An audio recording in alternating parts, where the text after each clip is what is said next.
ہے، اس سے اگر بچنا ہے تو اپنی بیٹیوں کو، اب آپ صلی اللہ علیہ وسلم اپنی بیٹی سے کتنی محبت فرماتے ہیں، یہ اتنی محبت فرماتے ہیں کہ جیسے ہی حضرت فاطمہ رضی اللہ تعالیٰ عنہ آ رہی ہیں تو آپ مجلس میں اگر ہوتے تھے تو فوراً کھڑے ہو جاتے تھے کہ آقا یعنی کائنات ہیں، رحمت للعالمین ہیں، لیکن جب بیٹی سامنے سے تشریف لا رہی ہے آپ فوراً کھڑے ہو جاتے تھے اور سر پہ ہاتھ پھیر کے اور ماتھے پہ بوسہ دیتے تھے۔ اس سے زیادہ کرنے کی اجازت بھی نہیں۔ بیٹی جب بڑی ہو جائے تو اس سے زیادہ بیٹی کے کسی بھی حصے کو چھونے کی اجازت بھی نہیں ہے۔ تو اس لیے اللہ کے نبی صلی اللہ علیہ وسلم نے ہمیں باقاعدہ سکھا دیا کہ کیا کرنا ہے اور کیا نہیں کرنا ہے۔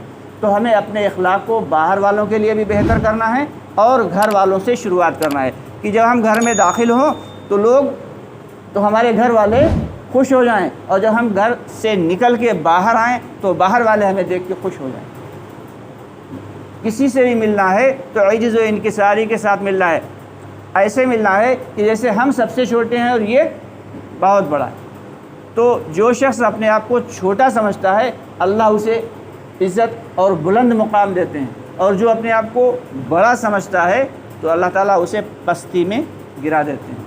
تو دوستو، ہم سب کی ذمہ داری یہ ہے کہ یہ صحابہ کرام نے جو سارے عالم میں صحابہ کرام کے ذریعے جو اسلام پھیلا، تو اس کا ریزن یہی تھا کہ ان کے اخلاق اتنے بہترین تھے کہ پہنچ گئے وہاں چائنا میں صحابہ کرام، اور انہوں نے باقاعدگی سے شروعات کر دی بزنس کی۔ لوگ ان سے خریداری کرتے، غیر جو وہاں کے خود رہنے والے تھے، جو وہیں کے باشندے تھے، ان دکانداروں سے خریداری نہیں کرتے۔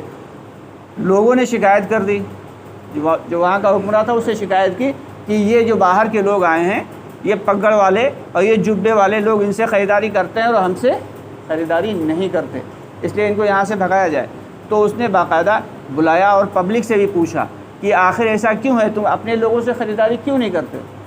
تو وہاں کی پبلک نے یہ کہا کہ یہ لوگ جو ہے، جب سامان اگر جو ہمارے اپنے ہیں اس کے باوجود اگر سامان میں کچھ کمی نکل آتی ہے تو اسے بدلتے نہیں، جبکہ یہ باہر والے جو ہیں یہ سامان کو بدل بھی دیتے ہیں اور ضرورت پڑے تو ریفنڈ بھی کر دیتے ہیں، یعنی پیسے بھی واپس کر دیتے ہیں، اور اتنی خوش اخلاقی سے بولتے ہیں کہ کتنا بھی سامان دیکھ لو اور نہ پسند کرو اور نہ اچھا لگے اٹھ کے چلے آؤ، کبھی بھی ان کے چہرے پہ ترشی کے آثار ظاہر نہیں ہوتے۔ اور جبکہ اپنے جو لوگ ہیں ان کے پاس اگر سامان اگر تھوڑا بہت دیکھا پسند نہیں آیا تو یہ ناراض ہونے لگتے ہیں۔ تو دوستو، جو دین جو پھیلا ہے وہ اخلاق سے ہی پھیلا ہے۔ آج ہمارے نہ جانے کتنے کپڑے والے دکاندار اور دوسرے دکاندار بھائی ایسے ہیں جن کے پاس جائیے باقاعدہ لکھا لگا ہوا ہوگا کہ بکا ہوا مال واپس نہیں ہوگا۔ ایسا نہیں کرنا ہے۔ جبکہ ایک صحابی آئے اور انہوں نے ایک دکان کھولی کپڑے کی، لوگ آئے اور دکانیں ان کی دکان چلی اور اتنی زیادہ کہ بھیڑ پہ بھیڑ ہونے لگی، خوب دکان چلی، بہترین چلی، لوگ آتے اور سامان خرید کے لے جاتے، یہ پھر مال منگاتے، پھر ختم ہو جاتا۔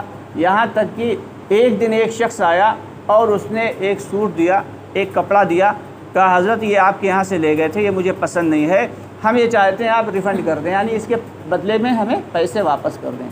کہا ہاں بالکل، بہت خوب، ماشاءاللہ، بہت اچھی بات ہے۔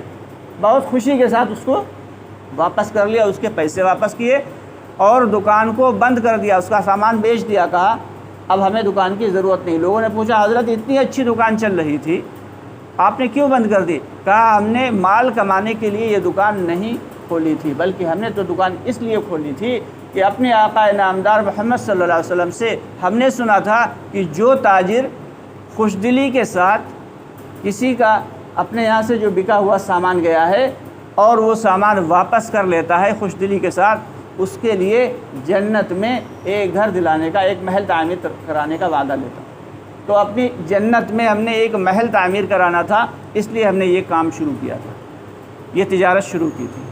تو دوستو، صحابہ کرام کو یقین تھا، ہم سب کے آقا نامدار صلی اللہ علیہ وسلم کی بتائی ہوئی ایک ایک بات پہ ایسا یقین تھا کہ وہ اس لیے سنتوں پہ عمل کرتے تھے کہ یہ سنت ہے، اور ہم لوگ سنت کو اس لیے چھوڑ دیتے ہیں کہ سنت ہی تو ہے، جبکہ سنت پہ عمل نہ کرنا یہ بہت بڑا گناہ نہیں ہے، لیکن سنت کو ہلکا سمجھ لینا یہ گویا کہ دین سے نکل جانے کے برابر ہے، بہت بڑا نقصان۔ تو اس سنت کو ہلکا نہیں سمجھنا ہے۔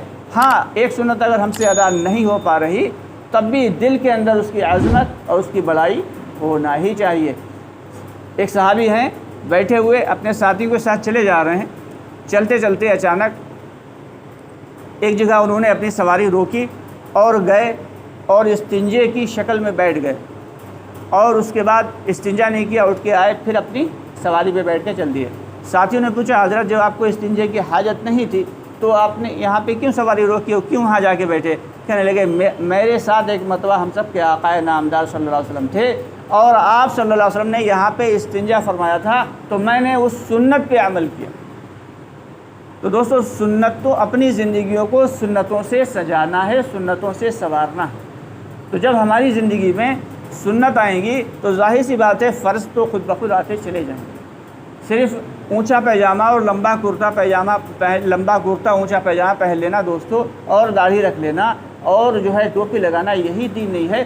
دین کا ایک بہت بڑا شعبہ ہے، اخلاق کے اعتبار سے بھی اور معاشیات کے اعتبار سے بھی، معاشرات کے اعتبار سے بھی، کردار کے اعتبار سے بھی ہمیں ان تمام چیزوں کو علماء کرام سے سیکھنا چاہیے کہ کیسے ہم اپنی زندگی کو گزاریں جو ہماری زندگی حضور پاک صلی اللہ علیہ وسلم کے طریقے سے میل کھا جائے۔